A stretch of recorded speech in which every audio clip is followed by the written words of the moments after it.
ही आम्ही तयार केलेली डिक्शनरी आहे। हे डिक्शनरीचे मुखपृष्ठ आहे।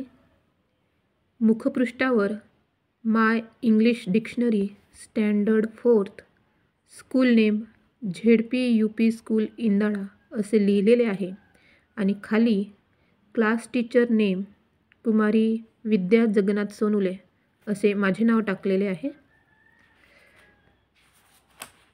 त्यानंतर डिक्शनरीचे हे पहिले पान उघडल्यावर हे कोरे पान आपल्याला दिसते।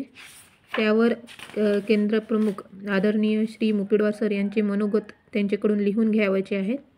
त्यानंतरचे हे जे दुसरे पान आहेत त्यावर माझे स्वतःचे मनोगत लिहिलेले आहे आणि त्यानंतरच्या या पुढील पानांवर विद्यार्थ्यांचे इयत्ता 4थीच्या विद्यार्थ्यांचे मनोगत त्यांच्या स्वतःच्या हस्ताक्षरात लिहून घेतलेले आहेत। कुमारी नतिशा नरेंद्र मेडेवार, हिमांशी लीलाधर मेश्राम, संबोधी कृष्णा बोरकर आणि वैष्णवी शामराव मेश्राम या 4 विद्यार्थिनींचे मनोगत इथे देण्यात आलेले आहे। त्यानंतर हा डिक्शनरीचा मुख्य भाग इथे सुरू झाला आहे। यात आपल्याला A पासून Z पर्यंत सर्व अक्षरांपासून सुरू होणारे इयत्ता 4थीच्या इंग्रजी पाठ्यपुस्तकातील शब्द सापडतील।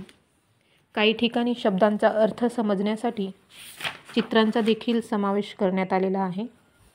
मात्र वेळेच्या कमतरतेमुळे आम्हाला शक्य झाले तेवढेच चित्र इथे देण्यात आलेले आहे।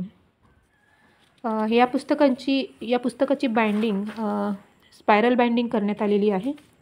स्पायरल बाइंडिंग खूप कमी खर्चात करून मिळते। अर्थात मला केवळ 30 रुपये या बाइंडिंगसाठी खर्च आला।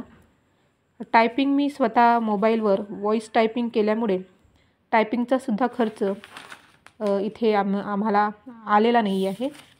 फक्त प्रिंटचा तेवढा खर्च इथे आम्हाला आलेला आहे। जर तुमच्या शाळेत स्वतःचा प्रिंटर असेल किंवा तुमच्याकडे प्रिंटर असेल तर त्या प्रिंटिंगचा सुद्धा खर्च इथे आपण वाचवू शकतो। माझ्याकडे प्रिंटर नसल्यामुळे किंवा आमच्या शाळेत सुद्धा प्रिंटर नसल्यामुळे तो खर्च मला माझ्याकडून करावा लागला आहे। अशा प्रकारे अतिशय कमी खर्चात जास्त फायदे देणारी ही डिक्शनरी आहे।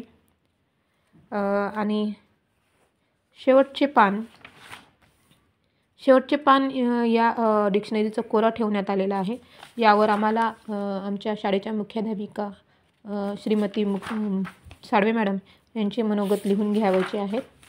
सध्या अजून ते काही लिहून झालेलं नाही आहे, त्यामुळे हे पान कोरे आहे।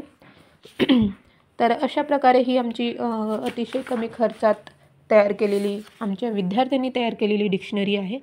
आणि खरं सांगितलं तर हे 99% या डिक्शनरी तयार करण्यामागे माझ्या इयत्ता 4थीच्या विद्यार्थ्यांचा वाटा आहे आणि केवळ 1% वाटा माझा आहे असे मी म्हणू शकते।